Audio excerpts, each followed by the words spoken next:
Շնորհակալություն, հարգելի գործընկերներ, հարգելի հայրենակիցներ։ Ես սպասեցի, որ մեր բոլոր զեկուցողները վերջացնեն իրենց զեկույցները, գլխավոր դատախազը, քննչական կոմիտեի նախագահը եւ հակակոռուպցիոն կոմիտեի նախագահը, որպեսզի անդրադառնամ այն հարցին, որին վերջերս շատ եմ անդրադառնում։ Ինչու, որովհետև ես չլսեցի մեր գործընկերների ոչ ելույթներում, ոչ հարցերին պատասխաններում, ընկալում կամ ըմբռնում, որ այդտեղ կա խնդրեմ։ Իսկ խնդրեմ կա, հիմա կապացուցեմ, թե ինչու։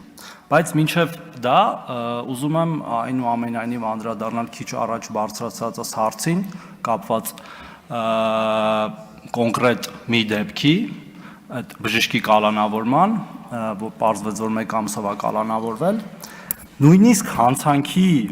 ծանրությունը ինքնին ոչ մի կերպ չի տեղավորվում այդ մինչ դատական սանկցիայի հետ։ Ուզում եմ հատուկ արձանագրել, որտեղ խոսքը 270,000 դրամի մասին է։ Բայց հիմա ասեմ թվերին, հարգելի գործընկերներ։ Մի քիչ դիդակտիկ նյութեր եմ պատրաստել մեր բոլորի համար։ Դա է։ Սա հուսով եմ երևում է։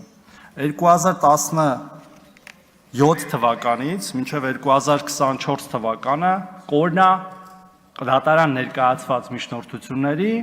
եւ բավարարումների։ Վերևի կորը միջնորդություններն են, ներքևի կորը բավարարումները։ Հիմա ես հռետորական եւ ոչ միայն հռետորական հարց եմ տալիս։ Որն է այն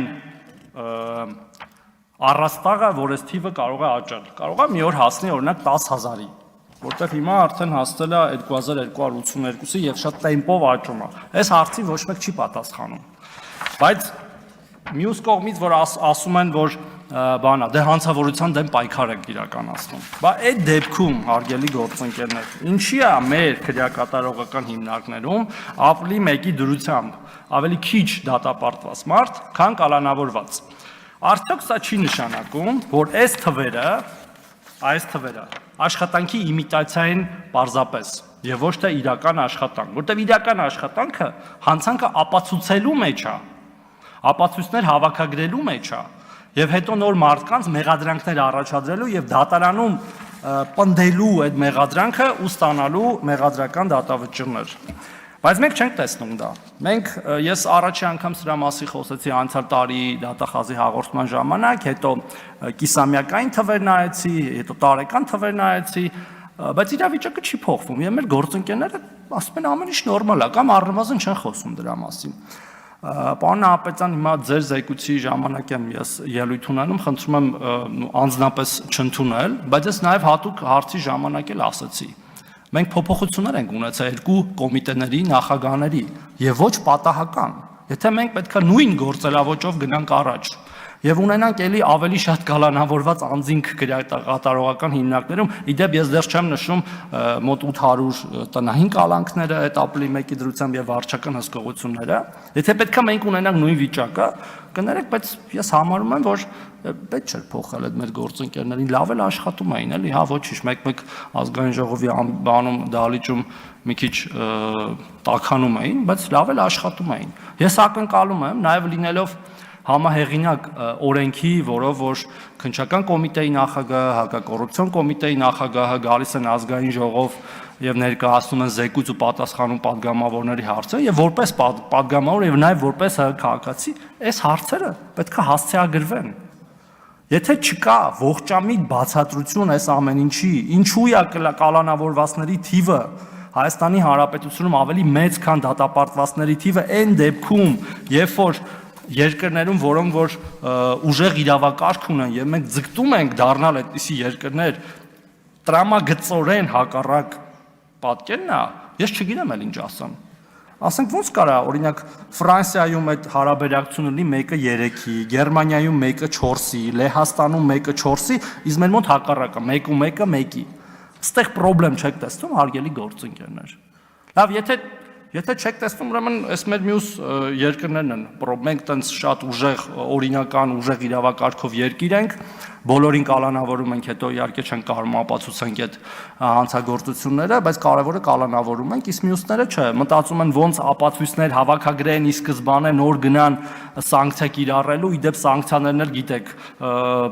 թույլից ավելի ուժեղ են, հետո դատարանին թույլ տան որոշել։ Իսկ կարող է մեր քննչական նախաքննական մարմիններն ու դատախազությունը իրանց վերապահում են դատարանի դեր։ Ասում են դե մենք գիտենք, որ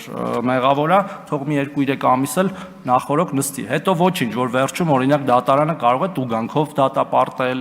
կամ պայմանական չկիրառել, որտեղ առաջի անգամ ա եղել հանցագործությունը, կամ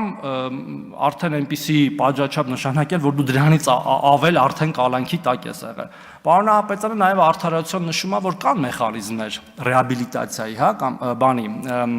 կոմպենսացիայի, բայց քանի նման դեպք ա եղել, քանի հոգի ա պատրաստ դատվել պետության հետ, անհիմն կալանքից հետո, տենց դեպք կա, ես չգիտեմ, բոլորն ասում են շարես փորձանքից հեռու, լավա պրծել ենք, մի հատ էլ գնանք դատվենք, ասենք բան, մեր կորցված եկամուտը հետ տվեք, մեր չստացած աշխատավարձը հետ տվեք, մեր բարի համբավը գնահատեք, չգիտեմ, միլիոնավոր դրամներով կամ նայած ովա դոլարներով ու վերադարձրեք մեզ։ Ես իրականում կարծում եմ, որ պետք է սկսվի այդ process-ը, որ մի քիչ սթափվեն մեր գործընկերները, բայց ես կարծում եմ, տենց դեպքեր ամեն դեպքում եթե լինել չեն լինելու, շատ քիչ են լինելու։ Այս ամեն ինչը ինչի համար եմ այս ամեն ինչի մասին խոսում, որտեվ այն ջայլամային տրամաբանությունը, որ մենք մեր գլուխները մտցնում ենք ավազի մեջ ու ասում ենք, որ ամեն ինչ լավ է, չի կարող պարզապես շարունակվել, հարգելի գործընկերներ։ Այս իրավիճակը պետք է փոխվի, չի կարող չփոխվել, կամ մեզ պետք են ողջամիտ բացատրություններ, թե ոնց է ստացվում այսպես։ Ոչ նա ենք տեսնում, ոչ նա։ Ու սա ես չեմ անձնավորում, հա, որտեվ պարզատեղ հազարավոր մարդիկ են աշխատում, բայց գոնե այդ իրավապահ բուրգերի վերևում կանգնած մարդիկ պետք է անհանգստանան, պետք է հանձնարարականները կամ ակնկալիքները իրանց բուրգերից այլ լինեն, ասեն հարգելիներս, ինձ պետք են վճիռներ, դատարանում վճիռներ, ոչ թե գրակատարողական հիմնարկների ծանրաբեռնում մինչ դատական վարույթում, այլ վճիռներ, որպեսզի հասկանան, որ իրոք արդարադատություն է տեղի ունենում։ Մինչ դատական կալանքները ոչ մի կերպ չեն կարող համարվել արդարադատություն կամ արդարադատության ինչ որ, հա, մի փոքրիկ կոմպոնենտ կարող են, եթե բացահայտումներին են նպաստում, դա էլ հասկանում ենք ինչի համար է տեղի ունենում։ Կալանավորում ենք ցանկալի ցուցմունքներ ենք կորզում իրանց անձերի նկատմամբ, իդեպ դա էլ ոչ միշտ է տեղի ունենում, որտեղ դեպքեր կան, որ օրինակ տեղի չի ունենում, դա տեղել ինչ որ կասկածներ կան հայեցողությունների կամ ուրիշ անձանց նկատմամբ, բայց հետո գնում է դատարան, դատարաններում կամ տարիներով քննվում է, իդեպ դա էլ է մի ուրիշ խնդրեմ, ասենք գործեր կան 300 վկայա, պատկերացրեք քանի տարի դա կքննվի, էլ ում է հետաքրքիր այդտեղ վերջում 5-6 տարի հետո դատավճիռ կլինի, թե չի լինի։ Ամփոփելով խոսքս հարգելի գործընկերներ, հատկապես նաև իմ մեր ազգային ժողովի падգամավորներին է խոսքս ուղղված, ես առաջարկում եմ, որպեսզի մենք հետևենք այս վիճակագրությանը ու եթե այն չփոխվի դեպի ողջամիտ թվեր կամ բացատրություններ չունեն, մենք միգուցե օրենսդրական փոփոխություններ պետք է անենք հարգելի գործընկերներ։ Միգուցե ինչ որ սահմանափակող ֆիլտրեր, ռեժիմներ պետք է կիրառենք, որտեղ եթե մեր գործընկերները իրանց աշխատելավոճում նույնն են մնում, բայց մենք ենք պատասխանատու այս ամեն ինչի համար։ Իրանք պատասխանատու են որպես պատվիրակված, հա, լիազորություններ իրականացնում մեր ժողովրդի կողմից, բայց մենք ենք ընտրվել եւ մենք ենք պատասխանատու մեր քաղաքացիների առաջ։ Այսքանը երևի նորից խնդրում եւ կոչ եմ անում ուշադիր լինել այս թվերին, հարգելի գործընկերներ, ներկա եւ բացակա, եւ սրա մասին